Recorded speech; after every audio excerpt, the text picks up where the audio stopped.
സദാനന്ദൻ മാസ്റ്ററുടെ മകൾ യമുന ഭാരതിയും സാംസ്കാരിക രംഗത്തും ഒക്കെ വളരെ നിറസാന്നിധ്യമായി നിൽക്കുന്ന ഒരു വ്യക്തിത്വം തന്നെയാണ്. യമുന ഭാരതി കഴിഞ്ഞ കുറേ നാളുകളായി തിരുവനന്തപുരം നഗരത്തിൽ ഉണ്ട്. ഇവിടെ നിന്നുകൊണ്ടാണ് പഠനവും മറ്റും കാര്യങ്ങളും ചെയ്യുന്നത്. ഇപ്പോൾ ഞങ്ങളുടെ തിരുവനന്തപുരം ബ്യൂറോയിലെ റിപ്പോർട്ടർ ടിൻഡുവിനൊപ്പം യമുന ഭാരതി ചേരുകയാണ്. ടിൻഡു, എന്തൊക്കെയാണ് യമുനയ്ക്ക് ഈ മാഷ് രാജ്യസഭയിലേക്ക് നോമിനേറ്റ് ചെയ്ത ഘട്ടത്തിൽ യമുനയ്ക്ക് എന്തൊക്കെയാണ് പറയാനുള്ളത്? നമ്മളോടൊപ്പം ചേരുന്നത് യമുന ഭാരതിയാണ്. വലിയ സന്തോഷത്തോടു കൂടിയാണ് നമ്മളോട് ഫോണിൽ തന്നെ സംസാരിക്കുന്നത്. സദാനന്ദ മാസ്റ്റർ ഇപ്പോൾ രാജ്യസഭ MP ആയിട്ട് തിരഞ്ഞെടുക്കപ്പെട്ടിരിക്കുകയാണ്. എന്താണ് ഈ അവസരത്തിൽ തോന്നുന്നത്? ഒരുപാട് സന്തോഷവും അതിലേറെ അഭിമാനമുള്ളൊരു നിമിഷമാണ് നമുക്കെല്ലാവർക്കും. നമ്മുടെ ഫാമിലിക്ക് മാത്രമല്ല, അച്ഛനെ സ്നേഹിക്കുന്ന അല്ലെങ്കിൽ ഈ ഒരു ആദർശത്തിൽ അടിയുറച്ച് വിശ്വസിക്കുന്ന ഒരുപാട് ആയിരക്കണക്കിന് വരുന്ന നമ്മുടെ സഹോദരന്മാരും സഹോദരികളും എല്ലാവരും ഒരുപോലെ അഭിമാനത്തോടെ ഈ ഒരു നിമിഷത്തെ സ്വീകരിക്കുന്നു എന്ന് കാണുമ്പോൾ തന്നെ ഒരുപാട് സന്തോഷമുണ്ട്. തീർച്ചയായിട്ടും വളരെയധികം അഭിമാനകരമായിട്ടുള്ളൊരു നിമിഷം തന്നെയാണ് ഇത്. അറിഞ്ഞപ്പോൾ അച്ഛനെ വിളിച്ചിട്ടുണ്ടായിരുന്നു, സംസാരിച്ചിരുന്നു. ഇന്ന് രാവിലെ 2 ദിവസം മുന്നേ ചെറിയൊരു സൂചന ലഭിച്ചിരുന്നു. പക്ഷെ എന്താണ്, 2 ദിവസം മുന്നേ പ്രധാനമന്ത്രി വിളിച്ചിട്ടുണ്ടായിരുന്നു അച്ഛനെ. അപ്പോൾ ഇതുപോലൊരു ദൗത്യം ഏൽപ്പിക്കുകയാണ് എന്ന് അച്ഛൻ്റെ അടുത്ത് പറഞ്ഞു. പക്ഷേ അത് എന്താണെന്ന് പറഞ്ഞില്ല, അത് രഹസ്യമാക്കി വെച്ചാൽ മതി എന്നും പറഞ്ഞിട്ടുണ്ടായിരുന്നു.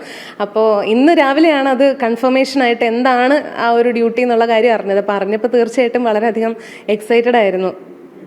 30 വർഷങ്ങൾക്ക് ശേഷം ദേശീയതയുടെ ആശയം ഒരുപക്ഷെ അതിലടിയുറച്ച് വിശ്വസിച്ചുകൊണ്ട് ആ ദേശീയതയുടെ ആശയം ഒന്നും കൂടി പ്രചരിപ്പിക്കാൻ കഴിയുന്നു എന്നുള്ളത് ഏറ്റവും പ്രധാനപ്പെട്ട കാര്യമാണ്. എങ്ങനെയാണ് യമുന, ഒരുപക്ഷെ സാമൂഹ്യ പ്രവർത്തകയൊക്കെയാണ്, എങ്ങനെയാണ് ഈ ആശയത്തെ ഉൾക്കൊള്ളുന്നത്? എങ്ങനെയാണ് യമുന ഇതുമായി മുന്നോട്ട് പോകുന്നത്?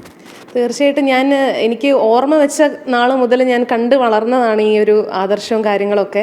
അച്ഛൻ ഏത് രീതിയിലാണ് ഇതുപോലെ സാമൂഹ്യ സേവന രംഗത്ത് നിലകൊള്ളുന്നതെന്നും അതേപോലെ തന്നെ ഈ ഒരു ആദർശത്തിന് വേണ്ടി അല്ലെങ്കിൽ സമൂഹത്തിന് വേണ്ടി ഏതൊക്കെ രീതിയിൽ ഏതൊക്കെ മേഖലകളിൽ അച്ഛൻ പ്രവർത്തിച്ചു വരുന്നുണ്ടെന്നുള്ളത് ഓർമ്മ വെച്ച നാൾ മുതലേ ഞാൻ കാണുന്നതാണ്. തീർച്ചയായിട്ടും വലിയൊരു പ്രസ്ഥാനത്തിൻ്റെ അല്ലെങ്കിൽ അത്രയും വരുന്ന സഹോദരന്മാരുടെയും സഹോദരിമാരുടെയും ഒക്കെ ഒരു പിന്തുണ എപ്പോഴും ഉണ്ടായിട്ടുണ്ട്.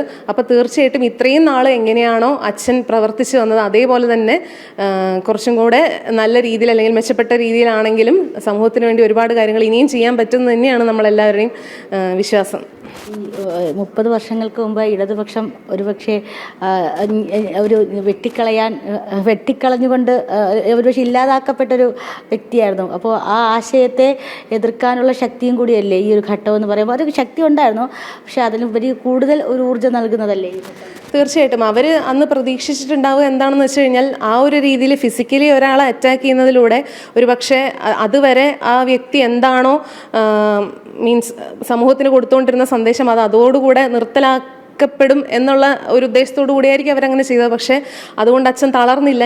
എൻ്റെ ജീവിതത്തിൽ ഞാൻ കണ്ടിട്ടുള്ള ഏറ്റവും കൂടുതൽ ആത്മവിശ്വാസമുള്ള ധൈര്യമുള്ള ഒരു വ്യക്തി ആരാണെന്ന് ചോദിച്ചു കഴിഞ്ഞാൽ അതെൻ്റെ അച്ഛൻ തന്നെയാണ്. കാരണം ഏതൊരു മനുഷ്യനും തളർന്നു പോകാവുന്ന ഒരു സാഹചര്യത്തിൽ അത് ഒട്ടും തളരാതെ ഉയർത്തെഴുന്നേറ്റ് പിടിച്ചു നിന്ന് എന്താണോ താൻ അത്രയും നാൾ കൊണ്ടു നടന്ന ആദർശം അത് തന്നെ ഇനിയും കൊണ്ടുപോകും, അല്ലെങ്കിൽ സമൂഹത്തിന് വേണ്ടി എന്താണോ തനിക്ക് ചെയ്യാനുള്ളത് അതിൽ യാതൊരുവിധ വിട്ടുവീഴ്ചയില്ലാതെ ഈ ഫിസിക്കലി ഉള്ള ഒരു പ്രശ്നങ്ങളൊന്നും അതൊരു തൃണവൽഗണിച്ചുകൊണ്ട് തന്നെ പറയാം, അങ്ങനെ കൺസിഡർ ചെയ്തുകൊണ്ട് തുടരും എന്നുള്ള രീതിയിൽ അച്ഛൻ പ്രവർത്തിച്ചത് തന്നെ തീർച്ചയായിട്ടും സമൂഹത്തോട് അത്രയും കമ്മിറ്റ്മെൻ്റ് ഉള്ളതുകൊണ്ട് തന്നെയാണ്.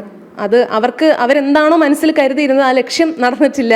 അച്ഛൻ കണ്ടിന്യൂ ചെയ്യുകയാണ് ഈ ഒരു സോഷ്യൽ സർവീസ് രംഗത്തുള്ള അച്ഛൻ്റെ പ്രവർത്തനം. അതെന്നും അങ്ങനെ തന്നെയായിരിക്കും. തീർച്ചയായിട്ടും കുറച്ചുകൂടി തിരക്കുള്ള ഒരു അച്ഛനായിരിക്കും. അതെ, എല്ലാവർക്കും സന്തോഷമാണ്. തീർച്ചയായിട്ടും വളരെ സന്തോഷത്തോടു കൂടി അതിലുപരി ആ ആശയത്തിൽ അടിയുറച്ച് വിശ്വസിക്കുന്നത് കൂടി എന്നാണ്, അല്ലെങ്കിൽ ദേശീയതയുടെ ആശയത്തോടൊപ്പം വിശ്വസിച്ച് മുന്നോട്ട് പോകാനാണ് ഒരുപക്ഷെ യമുന ഭാരതിക്കും താല്പര്യം. എന്തായാലും വളരെയധികം സന്തോഷത്തോടു കൂടിയാണ് ഞങ്ങളോട് ഈ പ്രതികരണം പങ്കുവച്ചത്. അതോ നമ്മൾ ഫോൺ ചെയ്ത് സംസാരിക്കുമ്പോൾ തന്നെ പ്രകടമായിരുന്നു. ഗൗതം,